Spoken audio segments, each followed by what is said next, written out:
Welcome to the deep dive. And today, we're going to dive into something I think we all struggle with, all those unfinished tasks Mm-hmm. that we just, seem to accumulate over time. Yeah.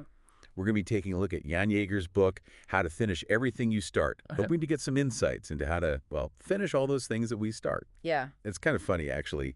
Even just starting this book Uh-huh. feels, well, a little ironic given, my own personal stack of unfinished projects that I Right. have going on. Absolutely. And Yager actually addresses that right away in the book, pointing out that this is not just a personal quirk, this is actually a global phenomenon. Mm. She talks about college dropout rates being really high, even among PhD candidates. Like there's this thing called all but dissertation syndrome where people, get all the way through their PhD and then they just can't seem to finish that final dissertation. Wow, that's And she cites, for instance, in the US, like almost 600,000 high school students drop out every year. And almost half of American college students won't complete their degrees. That's a staggering number. I Yeah. mean, that really does highlight this isn't just, you or me procrastinating. This is Yeah. something much bigger going on here.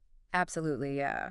She really digs into the why, like why do we do this? And she identifies 22 culprits Okay. that get in the way of our follow through. And one of them that really resonated with me is this idea of distractionitis, which I think is particularly relevant these days. Yeah. Distractionitis. That's the term she uses Yeah. for the constant bombardment Productivity. that we face. Right. Yes. Yeah. I mean, smartphones, social media, notifications. It's just like it's That's a battle for our attention constantly. It really is. And so this is where I think technology becomes this, double-edged sword.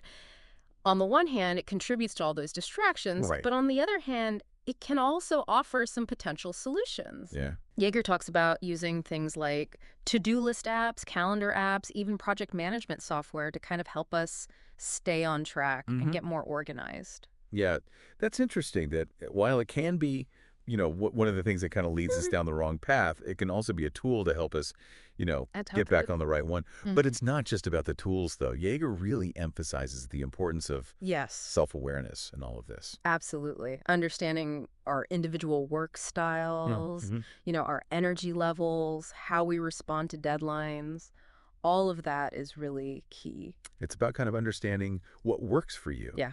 and what doesn't work for you. And that brings us to, I think, one of the hardest parts of finishing anything, and that's learning to say no. Yes, absolutely. Saying no to requests, without jeopardizing relationships or missing out on opportunities. Right. It can be incredibly tough. But Yager dedicates a whole chapter to this art of saying no. Yeah, because it's so tempting to say yes in the moment, even if it means overextending ourselves or, jeopardizing our commitments. But she really makes a strong case for learning to say no strategically as a way to protect our time and energy. And that leads to another, I think, very important question, which is, when is it actually okay to not finish something? Right. Yager makes this really important distinction between what she calls strategic abandonment and simply giving up. She even shares a personal story about letting go of a lifelong dream and how that actually ended up leading to, greater self-discovery for her. Yeah. It's interesting, she really frames it as a deliberate choice, not as a failure. Yeah. Sometimes releasing a project or a goal, even if you've invested a lot in it, can actually be the best thing to do if it's no longer serving you or it's no longer aligned with your goals.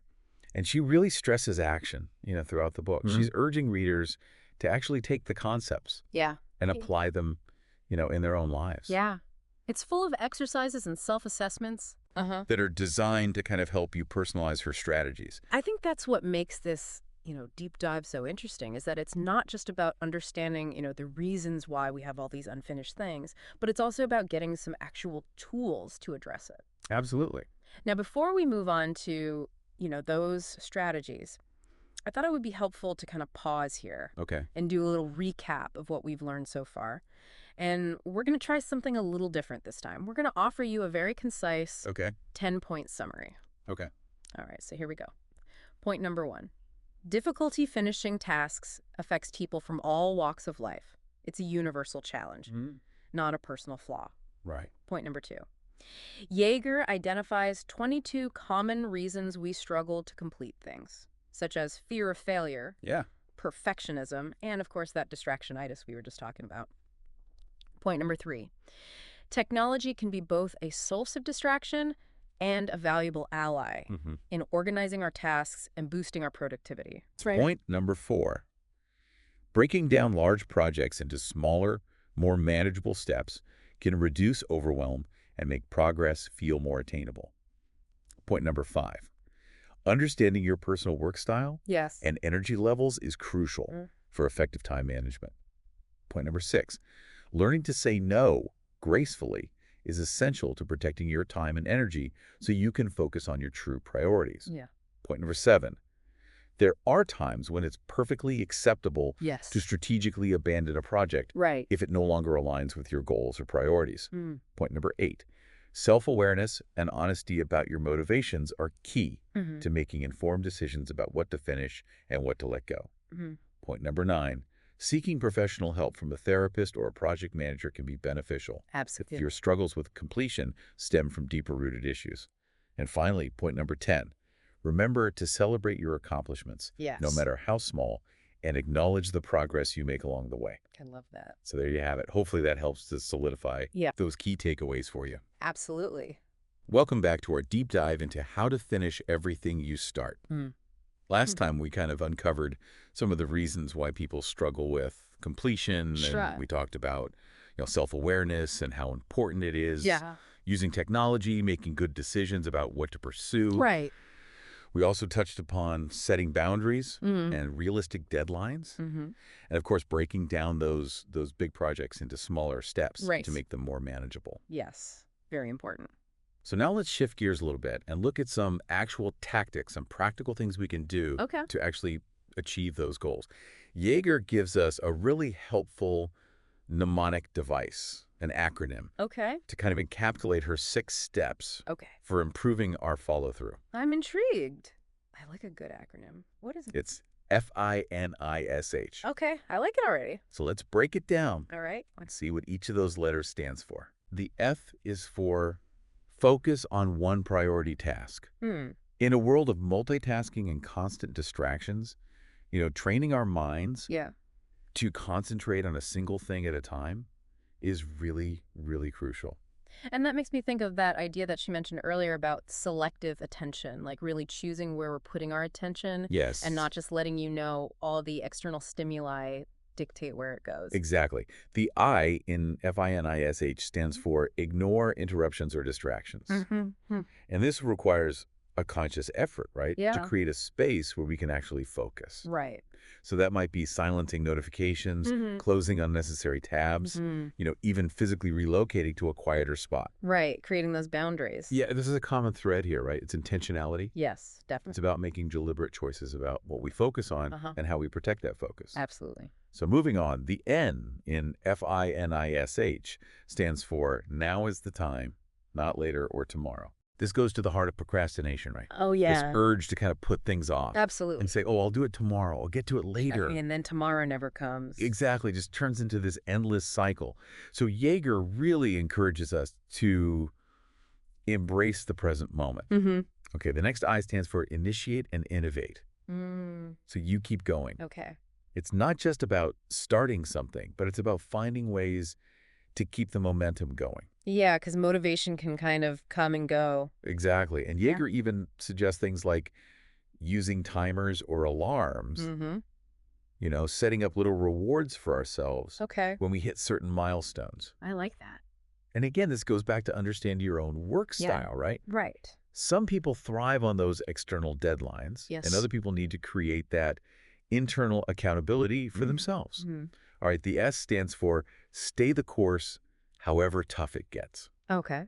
And this is acknowledging that even with the best of intentions, even with all these strategies in place, we're going to face challenges. Of course. And obstacles and moments where we doubt ourselves. Yeah, that's part of the process. It's all about persistence.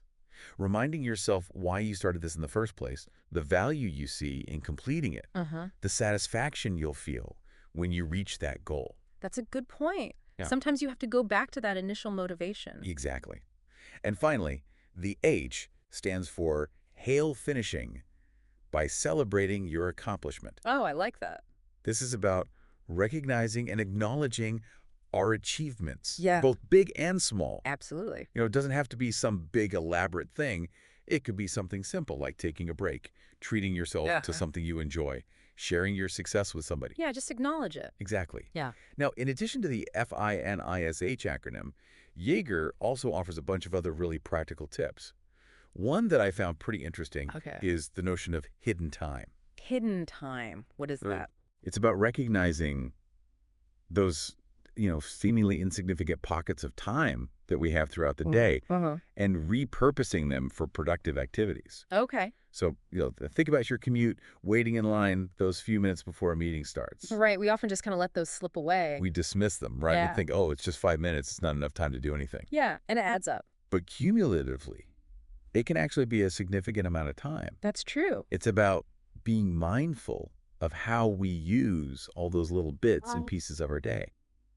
Another great tool she talks about is using time logs. Time logs. Now that sounds a little, tedious. I know, it might not sound like the most fun thing, Yeah. but it can be incredibly revealing, especially for people who struggle with time management. Okay, so how would that work? It's basically just tracking how you actually spend your time. Okay. And it can reveal these patterns and habits that we might not even be aware of. So it's like holding a mirror up to your day. Yeah.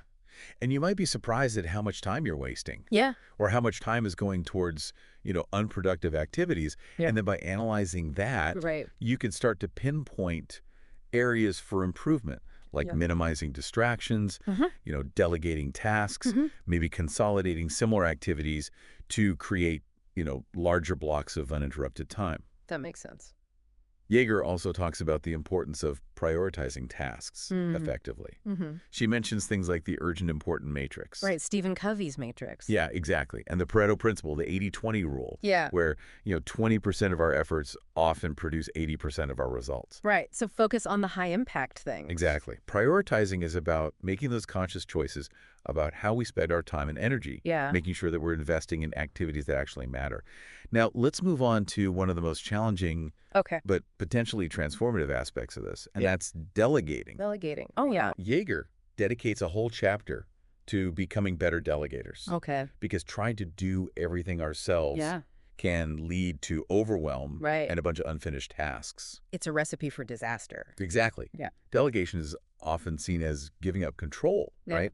But it's really about leveraging the skills and talents of other people to achieve a shared goal. It's teamwork.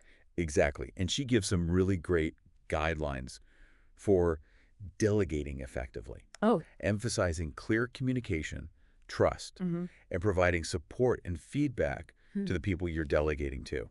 So it's not just dumping the task on someone and walking away. Yeah, you got to set them up for success. It really required a mindset shift, right? Yeah. Going from I have to do everything myself to we can achieve this together. I like that. Before we move on to the final section, Okay. I want to revisit a point that Yager made that I think is really, really important. Yeah. And that's this idea that failing to finish something can actually be a good thing sometimes. Right. We were talking about that earlier, this idea of strategic abandonment. Yes, exactly. It's not about just giving up. Right. It's about making a conscious and informed decision about where we're directing our efforts. Absolutely. Sometimes releasing a project or goal, even if we've put a lot of time and energy into it, is the best thing we could do. Especially if it's no longer aligned with our priorities. Exactly, if it's not serving us anymore. Yeah. So in the last part of our deep dive, we're going to explore this idea a little bit further. Yeah, okay. And we'll get into Yager's concluding thoughts, some additional resources, and strategies for achieving lasting success in this whole finishing things game. I'm ready. And we're back for the final part of our deep dive into Jan Yager's How to Finish Everything You Start. We've talked about why we leave so many things unfinished, explored some practical strategies for actually getting things done, and even considered when it might be okay to let something go. Right, that whole idea of strategic abandonment. Exactly. So where does Yager kind of leave us in her closing thoughts? What's her final takeaway? Well, she paints this picture of a life where we consciously choose what to finish, and as a result, we experience less stress, more organization, and ultimately a greater sense of accomplishment. That sounds pretty appealing, especially compared to, that feeling of constantly being overwhelmed by all the things we haven't finished. Definitely. But she's also realistic, you know? She acknowledges that there are always going to be reasons why we don't finish certain things, Right. and that it's really about making conscious choices based on what's important to us at any given time. So it's not about some unrealistic expectation of, finishing absolutely everything we start, Right. but more about being deliberate with our time and energy. Exactly. And she also cautions against equating busyness with productivity, reminding us that true effectiveness comes from aligning our efforts with what really matters to us. Yeah. Yeah, that's a good point. It's easy to get caught up in the hustle and bustle and lose sight of what's actually important. Absolutely. And sometimes, she points out, we might need to seek out some external guidance, Okay. whether that's from a therapist or a coach or even a project manager. That makes sense, especially if, those struggles with finishing things are rooted in something deeper, Right. like ADHD or perfectionism or fear of failure. Yeah. Getting some professional help could be really beneficial in those cases. Absolutely. And she also addresses the challenges that leaders and managers face when trying to, motivate their teams Hmm. to prioritize and focus. Yeah, that's a whole other layer of complexity. It is. And she offers some practical suggestions, like providing training on time management, setting clear expectations, Uh-huh. cultivating a culture of accountability and support. So it's about creating an environment where people feel empowered Yes. to prioritize and focus. Exactly. And she also emphasizes the importance of recognizing and rewarding employees who consistently demonstrate Wow. a commitment to finishing what they start, which can really help to create that positive and productive work environment. Before we wrap up, I want to touch on one more thing that Yager talks about that I think is really crucial, and that's self-compassion. Oh, that's so important. It's so easy, especially in a culture that often glorifies, productivity and achievement, Yeah. to feel bad about ourselves Absolutely. when we have those unfinished tasks looming over us. And beat ourselves up about it. Exactly. Yeah. But Yager encourages us to be kind to ourselves, Mm. to recognize that setbacks and difficulties Mhm. are just part of being human. We're not robots. Exactly. Progress, not perfection, is the goal. I love that. And even when we're faced with those unfinished tasks, we can still appreciate the effort we put in Right. Yeah. and the things we learned along the way. Absolutely. So as we finish up this deep dive, let's think about that final question that Jaeger poses. What project have you been putting off, and what's one small step you can take today to move it forward? It's a great question. It's a call to action to actually take what we've learned Yeah. and apply it to our own lives. It's about taking that first step. Exactly. Yeah. Remember, even the biggest, most overwhelming tasks can be broken down into smaller, more manageable steps. Mm-hmm. And with the right mindset, the right strategies, and a little bit of kindness towards ourselves, Absolutely. we can conquer those unfinished projects and create a life that truly reflects our priorities and aspirations. I think that's a great takeaway. Well, we hope you've enjoyed this deep dive into how to finish everything you start. Yeah, it's been a really insightful journey. We hope you've gained some valuable insights and strategies for tackling those unfinished tasks. And remember, progress over perfection. Absolutely. Until next time, keep learning, keep growing, and most importantly, keep finishing.